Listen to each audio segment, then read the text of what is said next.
So I put out a poll asking you guys what servant currently on Raid Up you want me to make a video on, and as you can see on screen right now, Osakabehime actually won that poll, but I've already done a few servant reviews for Osakabehime, so I thought instead I would do a discussion video for Osakabehime, very similar to one that I did for Gilgamesh not but a couple of weeks ago, and it's going to be more talking about why Osakabehime doesn't see as much play as some of the other support type servants, because Osakabehime is legitimately a very strong servant. She is not bad by any stretch of the imagination, but she doesn't see a whole lot of play. So I kind of wanted to discuss that, kind of unwind and unpack that a little bit, and throw this discussion video out for you guys. So hopefully you guys enjoy, but before we begin, if you have not already, make sure to leave a like on the video and subscribe to the channel if you enjoy daily FGO content. Also, I stream every weekday over on my Twitch, Monday through Thursday is usually FGO, with Fridays being, some Soulsborne type game. And actually this Saturday I'm doing a Yu-Gi-Oh tournament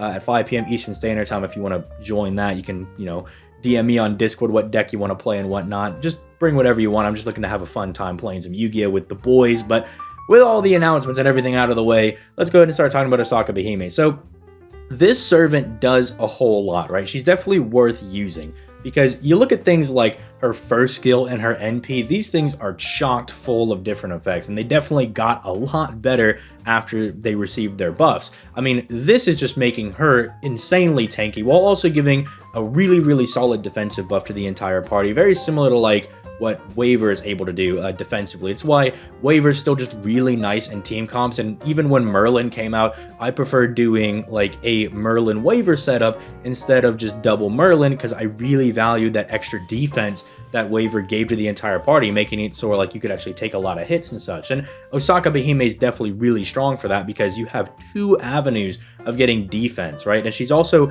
technically healing you by giving you a max HP buff that's technically a heal if you want to look at it that way, because you're gaining more HP back. So that's also really good though, because you're not just going to be really tanky, but you're going to have sustainability with Osakabehime, right? And that's also why she's really popular as a solo servant, right? You just keep looping her NP, and basically she has so much defense and she's getting so much HP like raised because of the max HP buff over here, that she just becomes unkillable, right? And you just start looping her NP with her quick cards, because you stack so many quick performances, right, that you can just easily start looping the NP. It does take quite a while, because you're pretty much face carding it, and thank God they gave her this crit buff over here that she's able to give the entire party, which is insane. It's literally Waver's crit buff, 50%, but it's for the entire party on 3 turns instead of just giving it to one person, right? Which is really insane, and the cooldown's also really nice. But I think the reason she doesn't see a lot of play, and that is unfortunately because if you look at her second skill, she's only able to provide 20%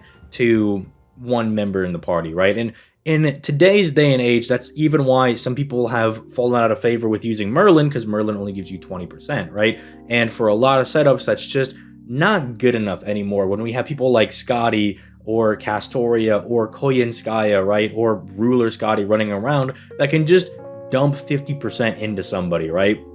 They can just give you this fat 50% battery, or in the case of like double Castoria, they give 60% to the entire party with both of their first skills combined, right? Which is absolutely insane and allows you to farm like some of the most ridiculous nodes in the game, right? Some of these weird nodes that we've been getting over on JP, especially if you've been coming out to the streams.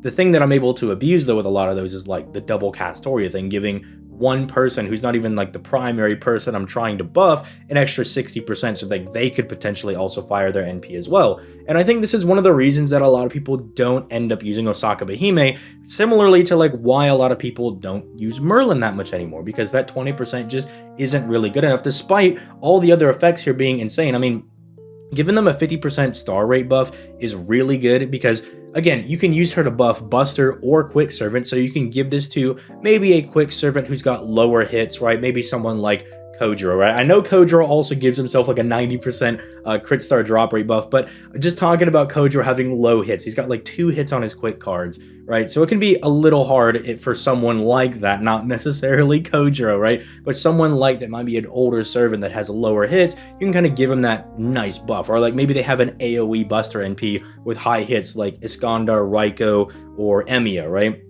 and you can help them just kind of become like a star bomb, right? Or like maybe you're giving it to like Suzuka, who has this, but she doesn't really drop as many stars as you would think, and she kind of needs that extra little kick. Someone like Osakabehime would be really good to kind of kick up that star genning into overdrive, right? And then her third skill is insane too, because you're like lowering defense and you're yeeting all the enemy's buffs, right? Like you're insanely like reducing how much damage, or you're increasing how much damage you'll be doing to the enemy while also yeeting their buffs is insanely powerful because it's on demand, right? It's on her third skill whenever you want it, and the cooldown's pretty low, but I guess you could also kind of critique it and say that, well, it's only for one turn, right? That maybe if this was for, you know, 3 turns, right, which sounds pretty insane, but I think she would kind of need something like that to help her compete, then maybe you would see Osakabehime being used more and like just straight up, let's get a lot of damage out real quick, because 40% is nothing to scoff at, right? That is a lot of damage they're going to be able to do on top of having this, you know, again, on demand removal of all of your enemies' buffs, which is absolutely insane. Now, I say all of your enemies, but it's only the person you target. So I don't want anybody to be like, well, it's not all of the enemies. And I was like, you know what I mean? You're going to be removing all of their buffs, right?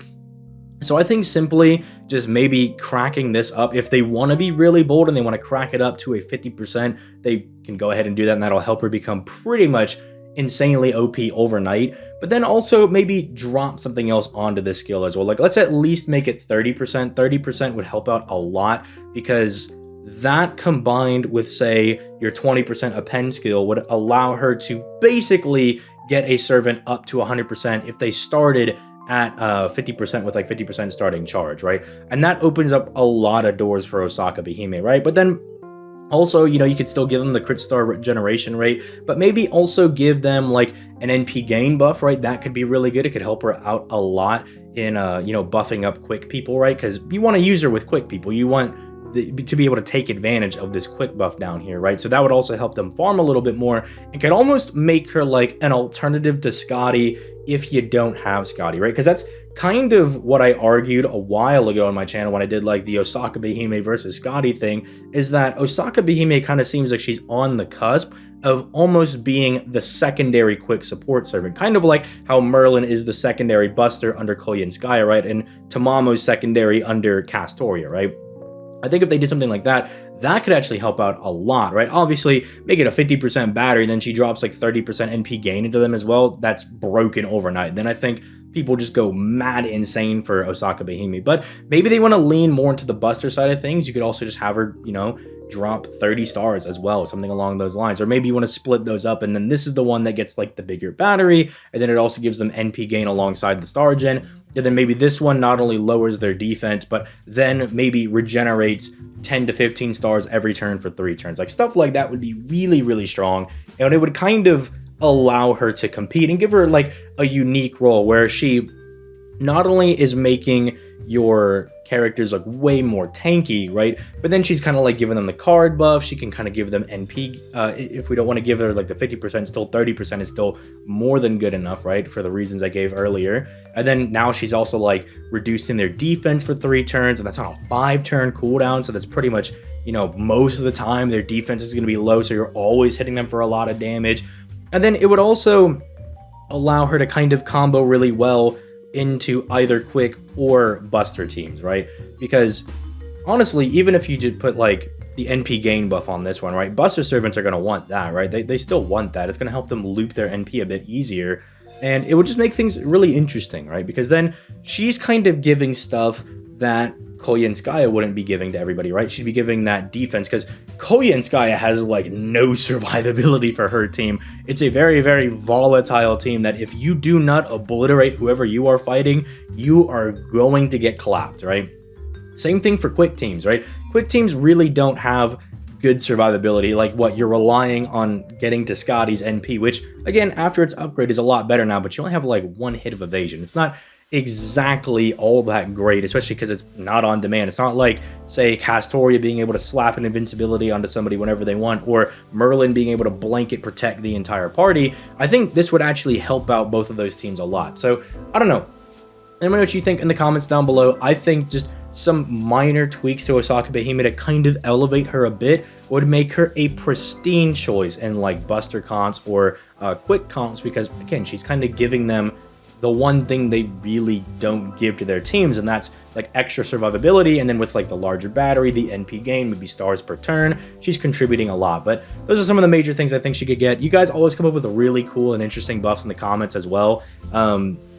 So I'm really looking forward to see what you guys are going to say about Osakabehime. I don't really think her NP needs to get touched at all. I didn't really talk about it too much because I think the NP is already kind of fine as is. So is the first skill. These are already really good. I think it's just maybe adding things to these second and third skills that really need to happen. And definitely one thing that needs to happen is that needs to be raised up a little bit. Maybe it's like 3 hits on the enemy, right? Or something where you can maybe extend the value of it a bit.